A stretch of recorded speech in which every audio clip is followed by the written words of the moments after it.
Bismillahirrahmanirrahim. Assalamualaikum warahmatullahi wabarakatuh. Alhamdulillahirabbil alamin. Alhamdulillahilladzi amarana binuzumil jamaah wa nahana 'anil ikhtilaf wa tafarruqah. Wassalatu wassalamu ala nabiyyir rahmah wa ala alihi wa ashabihi hudatil ummah. Masyaallahu kan wa ma lam yasha lam yakun. La haula wa la quwwata illa billah, amma ba'du. Rabbi israh li sadri wa yassir li amri wahlul 'uqdatam min lisani yafqahu qawli. Puji serta syukur marilah kita panjatkan kehadirat Allah Subhanahu wa taala, yang mana pada subuh kali ini Allah masih memberikan kepada kita begitu banyak nikmat. Yang diantara nikmat-nikmat besarnya yaitu pada subuh kali ini Allah masih memberikan kepada kita nikmatnya iman. Allah masih memberikan kepada kita nikmatnya sehat badan, sehingga pada subuh kali ini Allah masih mengizinkan kita untuk melaksanakan sholat subuh secara berjamaah. Dan tidak lupa pula, marilah kita ucapkan salawat serta memberikan salam kepada baginda kita Nabi Muhammad SAW dengan ucapan Allahumma sholli wa sallim ala nabiyina Muhammad, yang mana dengan perjuangannya telah membawakan kita dari zaman yang dimana nenek moyang kita dahulu diperintahkan untuk menyembah begitu banyak Tuhan, menuju ke zaman yang dimana nenek moyang kita setelah itu diperintahkan untuk menyembah hanya kepada satu Tuhan saja, yaitu Allah Subhanahu wa taala. Para jamaah salat subuh yang insyaallah dimuliakan serta dirahmati oleh Allah Subhanahu wa taala. Berdirinya kami di sini tidak lain dan tidak bukan untuk membacakan satu hadis dari hadis-hadis Nabi sallallahu alaihi wasallam, yang mana insyaallah pada subuh kali ini kami akan membacakan hadis yang diriwayatkan oleh Abu Hurairah dengan bertemakan menangkal bisikan setan. An Abi Hurairah radhiyallahu anhu anna Nabiyya sallallahu alaihi wasallam yaqul ya'ti syaitanu ahadakum fayaqul man khalaqa kadza wa man khalaqa kadza hatta yaqul man khalaqa rabbak fa idza balaghahu falyasta'id billahi walyantah, yang artinya ya'ti syaitanu ahadakum, sungguhnya setan mendatangi salah satu di antara kalian. Fayaqul, kemudian setan itu membisikkan di telinga-telinga kalian, man khalaqa kadza, siapakah yang menciptakan ini, wa man khalaqa kadza, dan siapakah yang menciptakan itu, hatta yaqul, sampai akhirnya setan membisikkan di telinga kita, man khalaqa rabbak, siapakah yang menciptakan Tuhanmu. Fa idza balaghahu, apabila jika sudah demikian, falyasta'id billah, maka segeralah meminta perlindungan kepada Allah, wal yantah, dan berhenti untuk tidak memikirkannya. Hadis riwayat Bukhari nomor ke 3276 dan Muslim nomor ke 134. Bisikan setan senantiasa dihembuskan kepada orang-orang beriman. Tujuannya yaitu untuk merongrong atau menggoyahkan akidah serta keimanan mereka yang lurus di dalam hati-hati mereka, serta untuk menimbulkan gangguan dalam jiwa dan pikiran mereka guna memperkeruh keimanan mereka yang jernih.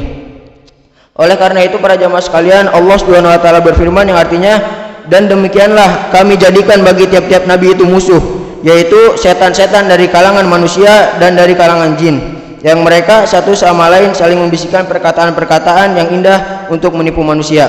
Quran surat Al-An'am surat yang ke-6 ayat yang ke-112. Dan agaknya godaan setan dalam bentuk bisikan hati untuk mengucapkan kalimat kekufuran tidak hanya terjadi pada mukmin yang awam, tidak hanya terjadi pada diri kita sendiri, akan tapi godaan seperti tersebut pernah terjadi di kalangan para sahabat, sehingga Abu Hurairah meriwayatkan dalam hadisnya bahwasanya Nabi SAW pernah didatangi oleh beberapa orang sahabat. Kemudian para sahabat itu mengatakan, wahai Rasulullah, kami menjumpai dalam diri kami suatu lintasan atau suatu pikiran yang sangat berat bagi kami untuk mengucapkannya. Kemudian beliau bertanya kepada para sahabat, benarkah kalian menjumpai perasaan tersebut? Kemudian para sahabat menjawab, iya. Kemudian Rasulullah menjawab, itu bukti adanya iman. Hadis riwayat Muslim nomor ke-132. Oleh karena itu para jamaah sekalian, kita senantiasa dilarang keras untuk mengikuti langkah-langkah setan yang senantiasa mengajak kita kepada kesesatan dan kemungkaran dengan menangkal segala macam godaan bisikannya. Oleh karena itu Allah Subhanahu wa taala berfirman yang artinya, wahai orang-orang yang beriman, janganlah kamu mengikuti langkah-langkah setan. Barang siapa yang mengikuti langkah-langkah setan, maka sesungguhnya setan itu hanya menyuruh kita untuk mengerjakan perbuatan yang keji dan mungkar. Quran surat An-Nur surat yang ke-24 ayat yang ke-21. Para jamaah salat subuh yang insyaallah dimuliakan serta dirahmati Allah Subhanahu wa taala. Ada beberapa langkah mudah agar kita bisa menangkal bisikan-bisikan serta godaan-godaan setan, yang antara lainnya yaitu yang pertama, agar kita senantiasa berlindung kepada Allah dan menghentikan sama sekali prasangka kufur yang melintas di pikiran kita. Caranya yaitu dengan tidak mengerjakan atau mengatakannya. Oleh karena itu para jamaah sekalian, Rasulullah Shallallahu Alaihi Wasallam bersabda, sesungguhnya Allah mengampuni umatku atas keraguan-raguan yang dibisikkan setan di dalam dadanya, selama dia tidak mengerjakannya dan mengatakannya. Hadis riwayat muttafaqun alaih, hadis yang disepakati oleh dua imam besar kita, yaitu Imam Bukhari dan Imam Muslim. Adapun langkah yang kedua yaitu dengan kita senantiasa memperbanyak zikir atau mengingat Allah Subhanahu wa taala dan dengan mengendalikan jiwa agar tidak terus-menerus dalam keraguan. Oleh karena itu Allah Subhanahu wa taala berfirman yang artinya yaitu orang-orang yang beriman di dalam hati mereka menjadi tentram dengan mengingat Allah. Ingatlah, hanya dengan mengingat Allah hati menjadi tentram. Quran surat Ar-Ra'd surat yang ke-13 ayat yang ke-28.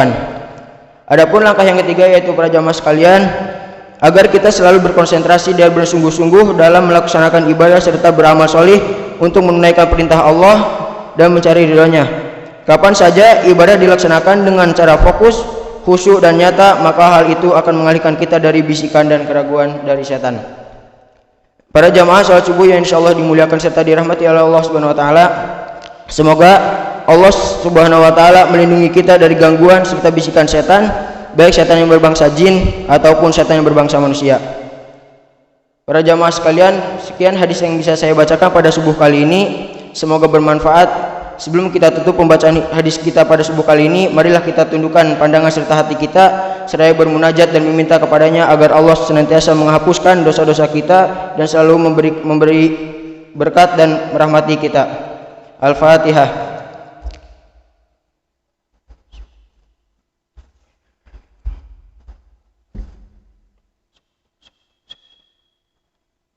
Alhamdulillahirabbil alamin. Alhamdulillahirabbil alamin. Hamdan syakirin, hamdan na'imin, hamdan yuwafi ni'amahu wa yukafi'u mazidah. Ya Rabbana lakal hamdu wa lakal syukru kama yanbaghi li jalali wajhikal karimi wa adimi sultanik. Allahumma salli wa sallim ala sayyidina Muhammad wa ala alihi wa ashabihi ajma'in. Allahumma ighfir lana dhunubana wa liwalidina warhamna warhamhum kama rabbawna shighara. Allahumma ighfir lana dhunubana wa liwalidina wa liabaina wa liummahatina wa liasatidana wa liasdiqaina wa limudirana wa li jamaah Masjid Zaratul Abrar. Allahumma ighfir lahu, Allahumma ighfir lahu.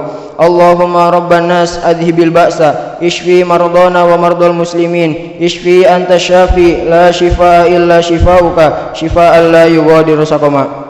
Rabbana hablana min azwajina wa dhurriyyatina qurrata a'yun waj'alna lil muttaqina imama. Rabbana zalamna anfusana wa illam taghfir lana wa tarhamna lanakunanna minal khasirin. Rabbana atina fid dunya hasanah wa fil akhirati hasanah wa qina adzabannar. Wa sallallahu ala nabiyyina Muhammad wa ala alihi wa sahbihi ajma'in. Subhana rabbika rabbil izzati amma yasifun. Wassalamun alal mursalin walhamdulillahi rabbil alamin. Sekian dari kami. Assalamualaikum warahmatullahi wabarakatuh.